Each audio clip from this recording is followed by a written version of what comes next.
No Poder Expresso, a advogada constitucional Insta Damares Medina explicou em detalhes como deve ser o julgamento do ex-presidente Jair Bolsonaro no STF. Vamos acompanhar.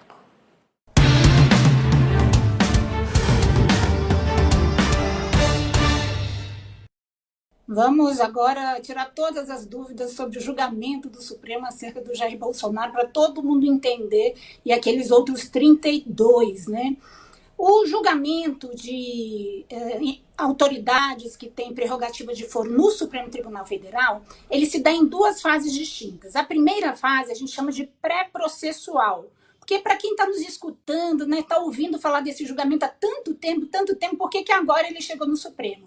Na fase pré-processual, nós temos o inquérito, recolhimento de provas. Muitas vezes, esse recolhimento de provas acontece em sigilo, segredo de justiça, para que as provas não sejam comprometidas. E temos apreciação pelo Procurador-Geral da República de todas essas provas. Pode ser que ainda nessa fase pré-processual haja pedida de novas provas, ou no caso, como aconteceu nesse julgamento agora, seja oferecida a denúncia. Nós estamos agora no Supremo Tribunal Federal justamente na transição entre essa fase pré-processual para a fase processual. Quando a fase processual começa, quando a denúncia é recebida pelo Supremo Tribunal Federal, e aí o processo se transforma em uma ação penal. E aí sim, todos aqueles investigados se tornam réus perante o Supremo Tribunal Federal. Por que está acontecendo agora todo esse diálogo entre o Supremo Tribunal Federal e a Procuradoria-Geral da República? Porque a partir da fase processual, o contraditório e a ampla defesa são indispensáveis. Então, o que nós temos agora é apresentada a defesa do presidente Jair Bolsonaro, né, são mais de 200 páginas de defesa, arguindo algumas questões processuais sobre competência de julgamento, que não seria da primeira turma, seria do plenário, fundamentos do juiz natural, alguns argumentos de defesa. Então, a Procuradoria-Geral da República observa, analisa esses argumentos, o que a gente chama em direito de contraditório, né? Houve uma denúncia, a parte contrária oferece uma defesa e a Procuradoria-Geral da República se manifesta. Isso está acontecendo agora, novamente, com essa segunda defesa. A tendência é que a Procuradoria mantenha o mesmo entendimento, mas, por óbvio, em direito não tem nada garantido. Pode ser que haja um argumento tão relevante que, a partir daí, a Procuradoria-Geral da República possa rever o seu entendimento. Porque o processo é uma marcha para frente, é uma marcha em construção. Não existe decisão tomada, inclusive podem acontecer nulidades, né? Então, agora, nessa fase processual, que se inicia a partir do oferecimento da denúncia e do recebimento, que é uma fase também que a gente chama de admissibilidade, né? Para quem está nos ouvindo, é uma fase de admissão. Né? O Procurador-Geral da República bate na porta do Supremo e fala: posso entrar? Você admite a minha denúncia? Se o Supremo admite, ele abre a porta e começa toda essa fase processual, que se desenvolve com amplo contraditório, oitiva das testemunhas, impugnação de provas, até alcançarmos um veredito final aí de julgamento de mérito, que é a condenação, né, ultrapassada a fase de admissibilidade. A gente ainda está aqui nessa primeira fase aí, para saber se os ministros da primeira turma vão admitir a denúncia do Procurador-Geral da República.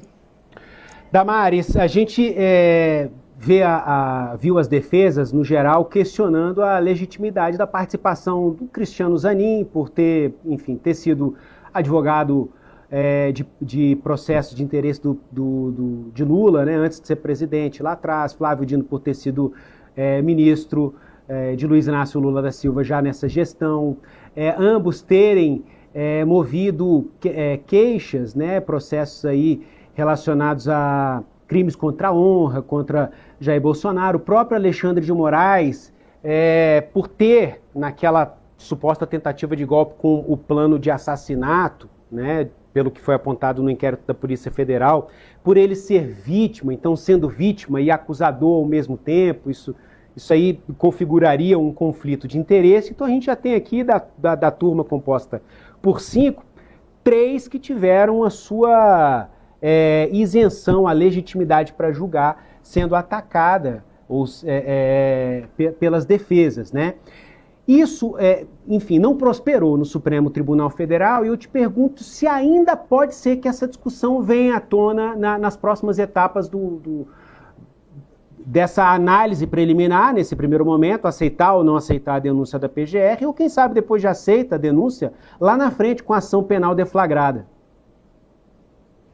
Eu acredito, Jesus, na verdade, eu creio que essas questões virão à tona, porque, inevitavelmente, essa decisão da primeira turma, ela será apreciada também pelo plenário do Supremo Tribunal Federal, o que nós chamamos de duplo grau de jurisdição. Então, independentemente de qual seja essa decisão, haverá a possibilidade de um agravo interno para que o plenário aprecie. E, eventualmente, um ou outro ministro pode discordar, né, dessas questões que foram arguídas. Mas é importante a gente lembrar que esse julgamento específico do ex-presidente Jair Bolsonaro, com essa competência de foro, ele é um desdobramento de todos os julgamentos do dia 8 de janeiro, que foram tomados pelo Supremo Tribunal Federal, ainda que na dosimetria da pena, um ministro tenha divergido do outro.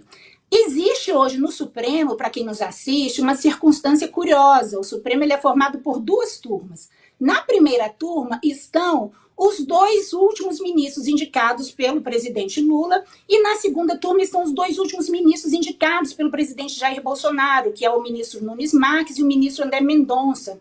É muito comum aqui no Brasil, principalmente porque a sociedade discute muito as decisões do Supremo Tribunal Federal por conta da transparência da Corte, da TV Justiça e da visibilidade, as pessoas personificarem o exercício da função de ministro do Supremo Tribunal Federal com a pessoa que exerce essa função. Isso é muito comum, mas, na verdade, os dados empíricos acerca do Supremo Tribunal Federal mostram que um número minúsculo de decisões monocráticas, por exemplo, são revistas.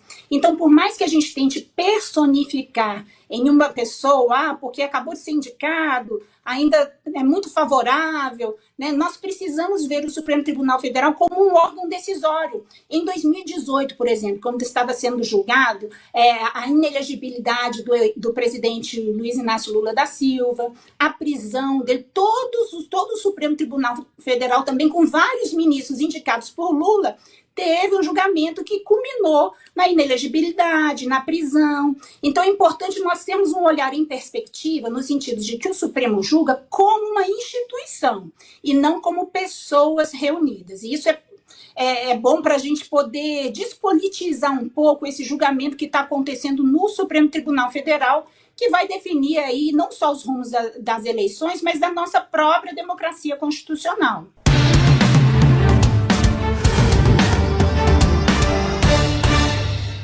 Pelo 4º ano consecutivo, o SBT News é a marca mais confiável de jornalismo no Brasil, de acordo com o Instituto Reuters. 62% dos brasileiros consideram o SBT News e o SBT Brasil a fonte mais segura de informação. Além das reportagens da TV, com o SBT News você tem acesso a conteúdos exclusivos quando e onde quiser. SBT News, notícias que você pode confiar.